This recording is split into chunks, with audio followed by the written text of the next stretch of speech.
So hello everyone, today's video is going to be a Sunday vlog video, but it's not what it looks like because my Sunday is not like a Sunday. Today I have so many tasks to complete, means I have so much to do, means मुझे लग ही नहीं रहा कि मेरा Sunday के दिन basically लोगों को फ्री होना चाहिए, but my Sunday is not going to be a free, it's going to be a day which is full of task. So देखते हैं आज क्या क्या टास्क हैं. सबसे पहले तो ब्रेकफास्ट रेडी करते हैं. So I have planned to make poha because it is quite easy and quick to make. So सबसे पहले पोहा बना लेते हैं, then will complete other task. So breakfast में जैसा सोच रही थी वैसा हो नहीं पाया एक्चुअली, क्योंकि हस्बैंड को जाना पड़ गया urgently office. So it's very hot, तो मैंने सोचा कि मैं अकेले के लिए क्या पोहे बनाऊँ. तो मैंने अपने लिए पीनट बटर बना लिया, मतलब मैंने अपने लिए पीनट बटर टोस्टेड ब्रेड्स बना ली और फिर मैंने 1 कप चाय बना ली. चाय के बिना तो मुझे लगता है दिन शुरू नहीं होगा. सो यही आज का ब्रेकफास्ट होने वाला है. खाने में कुछ अलग सा बना लेंगे इंटरेस्टिंग. तब तक के लिए जो ये चाय फिनिश करने के बाद में जो टास्क हैं उनको कंप्लीट कर दें, क्योंकि वो आज का मेन काम है. तो चलिए पहले ब्रेकफास्ट कर लेते हैं, उसके बाद में बाकी काम करेंगे. तो चलिए यहाँ से शुरू करते हैं फ्रिज की क्लीनिंग. सबसे पहले मैं क्या करूँगी, फ्रिज के अपर एरिया में मैंने जितना भी सामान रखा हुआ है उससे मैं हटा देती हूँ. यार यहाँ पे ना ये जो कपड़ा बिछा देते हैं ना हम लोग फ्रिज पे, ये बहुत जल्दी गंदा हो जाता है और इसको फिर बार बार धोया भी नहीं जाता क्योंकि इस पर सामान रखा रहता है.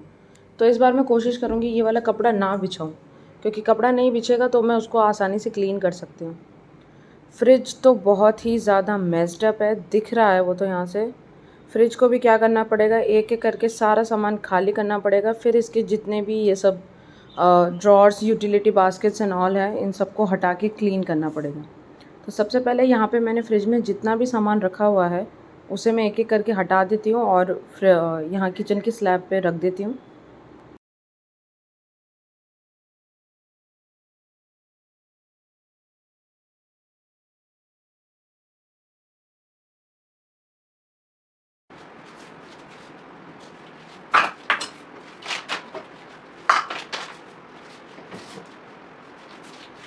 एट टाइम्स ना फ्रिज में इतना सारा सामान इकट्ठा हो जाता है, पता भी नहीं चलता कि मतलब कैसे भरते जाओ तो पता ही नहीं चलता कि आपके फ्रिज में कितना सामान है. ये जो फ्रिज में मैंने ये जो मैट बिछा रखी है ना, इस वजह से मुझे ना सामान देखने में दिक्कत होती है. मतलब मुझे पता नहीं चलता कि नीचे मैंने क्या रख दिया है. अगर वो सामान पीछे को चला जाए ना तो शायद मैं उसको भूल ही जाऊँ कि मैंने क्या रखा था फ्रिज में. तो इस बार मैं कोशिश करूँगी ये मैट्स भी ना बिछाऊँ. फिर बारी आती है फ्रिज की डोर की. इसका भी जितना भी सारा सामान है, ये जो भी सोया सॉस, कोल्ड ड्रिंक्स वगैरह, इन सब की बॉटल है, इनको मैं निकाल के एक जगह पे रख लेती हूँ.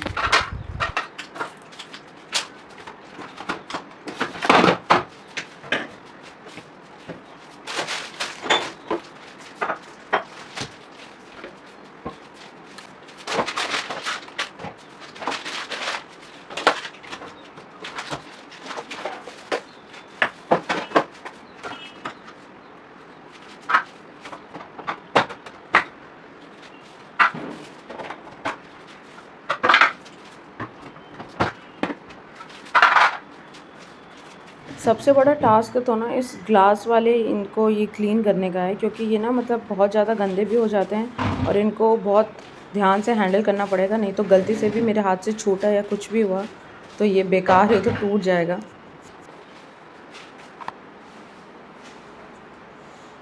तो यहाँ पे मैं क्या कर रही हूँ, इस तरह का स्कॉच ब्राइट का स्क्रब ले रही हूँ. इस पर मैं ये बेबी लिक्विड क्लेंज़र ले रही हूँ. ये बहुत ही अच्छा क्लेंज़र है. इससे हर तरह की जितने भी डर्ट होती है ना वो आसानी से निकल जाती है. इसका कोई रेजिड्यू भी नहीं बचता बाद में.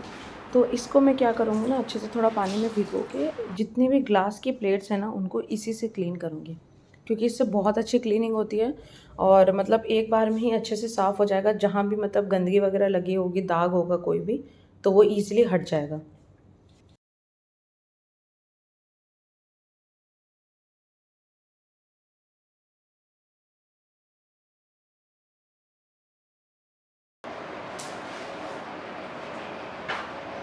देख सकते हैं आप लोग, एक बार में काफ़ी अच्छे से साफ़ हो गए हैं. तो इसी तरीके से मैं जितने भी ग्लास की प्लेट्स हैं उनको क्लीन कर लूँगी. फिर बारी आती है इन यूटिलिटी बास्केट्स की. तो ये तो प्लास्टिक है, लेकिन इसको भी मैं इसी वाले लिक्विड से क्लींस करूँगी और ये भी एक बार में मुझे लगता है काफ़ी अच्छे से क्लीन हो जाएंगे, तो ज़्यादा मेहनत मुझे इसमें लगेगी नहीं. तो इसी तरीके से जितने भी यूटिलिटी बास्केट्स हैं उनको मैं क्लीन कर लूँगी.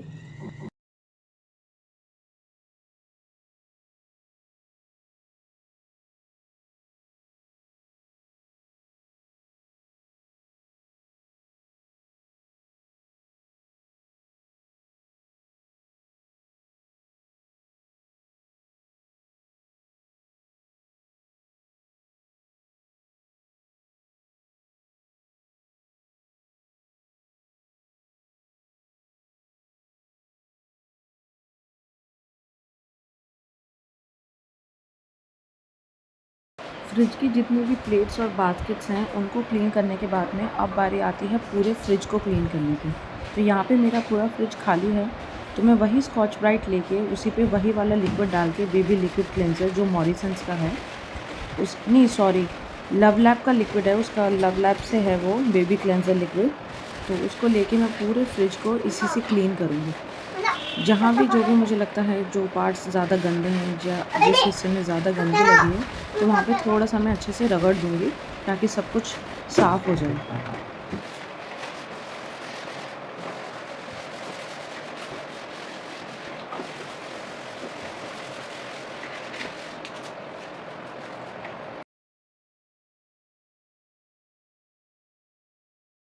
फिर उसी तरीके से फ्रिज के डोर को भी उसी से मैं क्लींस कर रही हूँ। और एक बार ही मैंने लिक्विड लिया था और उसी में इतना ज़्यादा अच्छे से झाग हो जाता है ना, मतलब आप एक बार में ही उसको अच्छे से साफ़ कर सकते हो, क्योंकि ये वाला जो एरिया होता है ना वो ज़्यादा गंदा होता नहीं है, एक्चुअली है तो प्लास्टिक ही, तो वो ईज़िली क्लीन भी हो जाता है।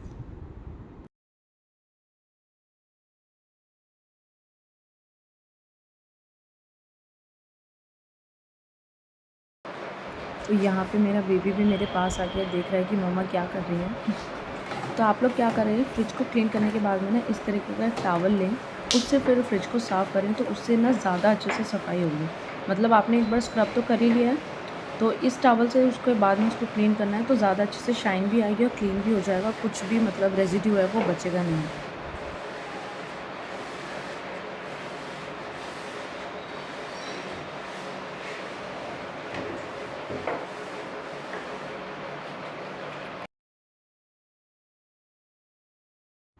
तो पूरा फ्रिज क्लीन होने के बाद में अब बारी आती है जितने भी इसके ग्लास प्लेट्स और यूटिलिटी बास्केट्स हैं उनको वापस से अपनी जगह पर लगाने की। तो ये वाली जो डेयरी प्लेट है ना, इसके अंदर मैं कुछ भी नहीं रख रही हूँ, क्योंकि इसके ऊपर ना जस्ट फ्रीज़र है, तो यहाँ पे जो नीचे ना काफ़ी ज़्यादा बर्फ़ जम जाती है।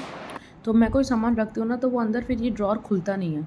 तो इस वजह से मैं यहाँ पे सामान को रखना अवॉइड करती हूँ, और जो सामान रखती भी हूँ ना वो कुछ ज़्यादा ही ठंडा हो जाता है। तो उसे यूज़ करने के लिए ना मुझे कम से कम उसको आधे 1 घंटे पहले फ्रिज से बाहर निकाल के रखना पड़ता है। इसलिए मैं इसको खाली छोड़ रही हूँ, कुछ भी नहीं रख रही हूँ।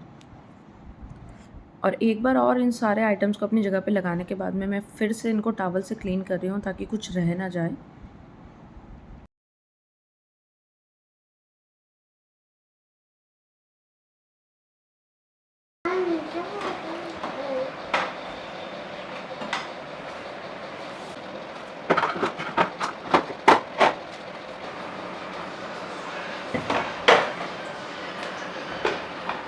तो फाइनली अब बारी आती है सामान को अरेंज करने के लिए। मैं देखती हूँ कौन सा सामान कहाँ एडजस्ट हो सकता है। तो मुझे फ्रिज को इस तरीके से अरेंज करना है कि मतलब मुझे कोई भी सामान ढूँढने में या कोई भी सामान मैंने कहाँ रखा है उसमें मुझे ढूँढने में उससे दिक्कत ना हो।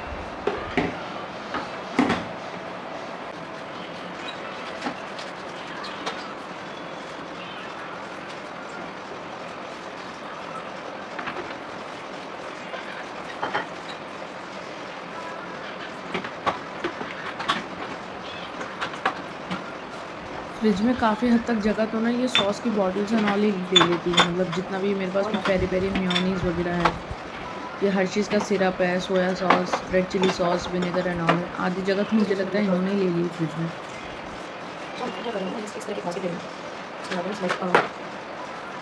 मैं यहाँ पे इस तरीके की एक बास्केट ले रही हूँ, जितना भी मेरे पास में डेली से रिलेटेड सामान है, जैसे कि यहाँ पे ये अमूल चीज़ स्प्रेड हो गया, उनको मैं इस बास्केट में अरेंज कर दूँगी। जितना भी छोटा छोटा सामान है, जैसे कि चीज़ स्लाइसेस हो गए,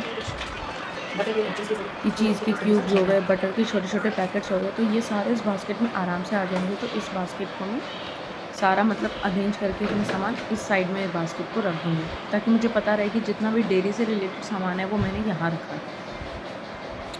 फिर उसके बाद में बारी आती है इन छोटे छोटे बॉक्सेस की, जिनमें मैं सब्जियाँ चॉप करके रखती हूँ या ग्रीन चिलीज़ वगैरह रखती हूँ। तो मेरी कोशिश क्या रहती है ना कि जब भी हम लोग बाज़ार से वेजिटेबल्स ख़रीद के लाते हैं, उनको मैं एज़ इट इज़ पॉलीथीन में ना रखूँ। अगर मुझे टाइम मिलता है तो मैं क्या करती हूँ, सारे वेजिटेबल्स को इस तरीके से चॉप करके एक-एक अलग-अलग कंटेनर में रख देती हूँ। लेकिन अगर मुझे टाइम नहीं मिल पाया, मुझे पता है कि मुझे कल ही उन वेजिटेबल्स को यूज़ करना है, तो वो अगर पॉलीथीन में ही रहते हैं तो मैं उन्हें पॉलीथीन में रख देती हूँ। लेकिन मुझे अगर लगता है कि वो सब्ज़ियाँ अभी नहीं 2 दिन बाद या तीसरे दिन इस्तेमाल होगी, तो मैं इस तरीके से उनको चॉप करके छोटे-छोटे कंटेनर्स में रख देती हूँ। इससे क्या होता है ना, फ्रिज में ज़्यादा जगह भी नहीं घेरते ये, और काफ़ी मतलब मुझे पता भी रहता है कि कौन-सा सामान मैंने कहाँ पे रखा है, तो मैं ईज़िली उसे वहाँ से निकाल के यूज़ कर सकती हूँ।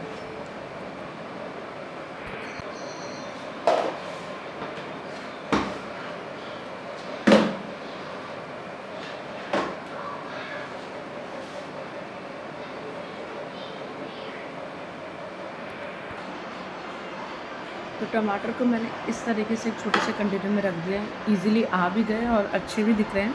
तो इसको भी मैं ये अपर वाली शेल्फ़ में रख दे रही हूँ। फिर ये बारी आती है मलाई की, क्योंकि मैं घर में ही घी निकालती हूँ, तो मैं 6 से 7 दिन की जो मलाई होती है वो इस तरीके से एक अलग से बर्तन में इकट्ठा कर लेती हूँ।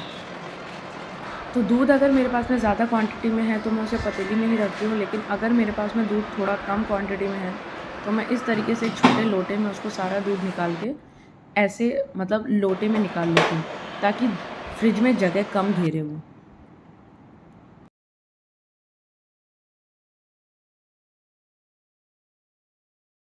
तो फ़िलहाल में मेरे पास में ये 2 ही सब्ज़ियाँ हैं, एक बीन्स हैं और एक कैप्सिकम है, तो ये मैं अभी आज और कल में यूज़ कर लूँगी, तो मैं इसी तरीके से इनको पॉलीथीन में रख रही हूँ।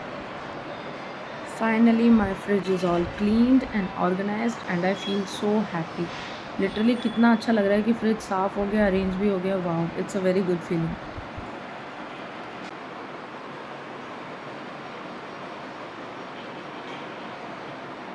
और मैं देख रही हूँ अच्छे से सामान को अरेंज करने के बाद में ना थोड़ी सी जगह बच भी गई है फ्रिज में।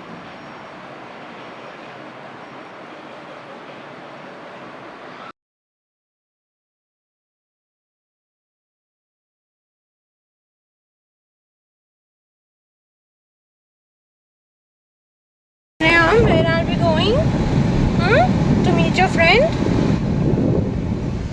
तो आफ्टरनून में हम लोगों ने डिसाइड किया था that we'll visit our friend, तो हम वहाँ चले गए थे थोड़ी देर के लिए। मैंने वहाँ का वीडियो रिकॉर्ड नहीं किया बिकॉज हर किसी को कैमरे के सामने आना अच्छा बाहर नहीं निकल के लगता। हॉट हॉट धूप की।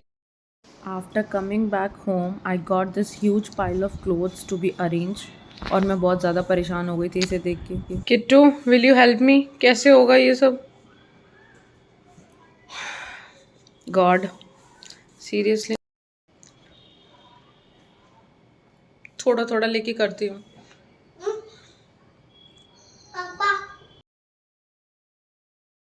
देन फाइनली मैंने अपने आप को समझाया, मोटिवेट किया, हिम्मत जुटाई। उसके बाद मैंने एक एक करके थोड़े थोड़े कपड़े फ़ोल्ड किए। अरेंज नहीं कर पाई हाथ वाथ उनको अलमारी में, लेकिन मैंने फ़ोल्ड करके रख दिए ताकि वो फ़ोल्ड तो हो जाए कम से कम। इस तरीके से फैले हुए तो बहुत ही ज़्यादा बेकार लग रहे थे।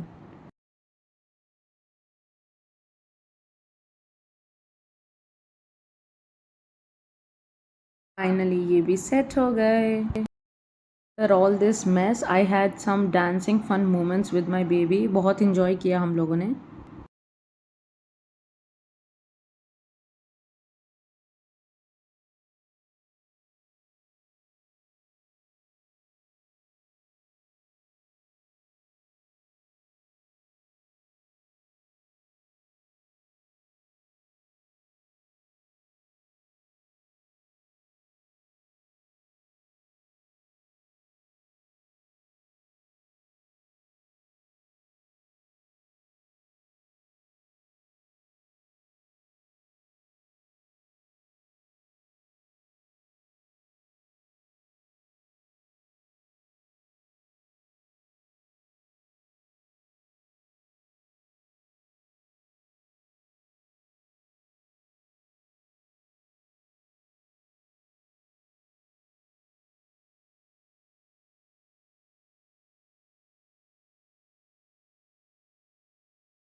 So after all this fun activity, we had messy roti and Kathiawadi dahi in the dinner.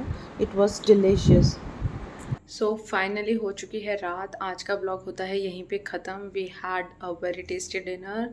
Sunday भी ख़त्म, कल से दोबारा वही रूटीन स्टार्ट होने वाला है, ऑफिस एंड ऑल। सो मिलते हैं अगले वीडियो में, तब तक के लिए good bye. Don't forget to subscribe my channel.